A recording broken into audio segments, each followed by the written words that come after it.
Hello সবাইকে। তো আগের একটা ভিডিওতে দেখেছিলে জ্যাকেটের সামনের দিকটা কি পেন্টিং এবং কিভাবে করেছিলাম। আজ জ্যাকেটের পিছনের দিকটা পেন্টিং করছি।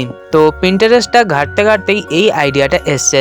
জ্যাকেটটা করতে করতে প্রায় মাঝারি ক্যানভাসের মতো লাগছিল।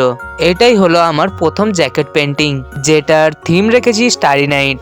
জ্যাকেটের ওপর পেন্টিং করতে কিছুটা অসুবিধা হচ্ছিল, কারণ পুরো রংটাই জ্যাকেট অ্যাবজর্ব করে নিচ্ছিল, তাই বারবার রং চাপাতে হচ্ছিল, যেটা সুতির কোনো ড্রেসের ওপর করলে হয় না। আর অবশ্যই মাস্কিং টেপ ইউজ করতে হবে, নইলে সাইডগুলো এবড়ো খেবড়ো ভাবে বেরিয়ে থাকবে। জ্যাকেটের সাথে স্টারি নাইট থিমটা বেশ মানিয়েছে। হ্যাঁ, আর একটা কথা, জ্যাকেটটার মাঝে আর একটা কার্ডবোর্ড দিয়ে দিতে হবে, কারণ নইলে যেই রংগুলো অ্যাবজর্ব হচ্ছে তা উল্টো পিঠে ছেপে যেতে পারে, অর্থাৎ সামনে দিকে।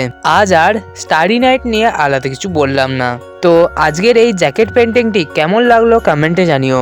এরকম আরো নিত্য নতুন ভিডিও পাওয়ার জন্য যারা ইউটিউব থেকে দেখছো তারা সাবস্ক্রাইব করে দিও, এবং যারা ফেসবুক ও ইনস্টা থেকে দেখছো তারা ফলো করে দিও।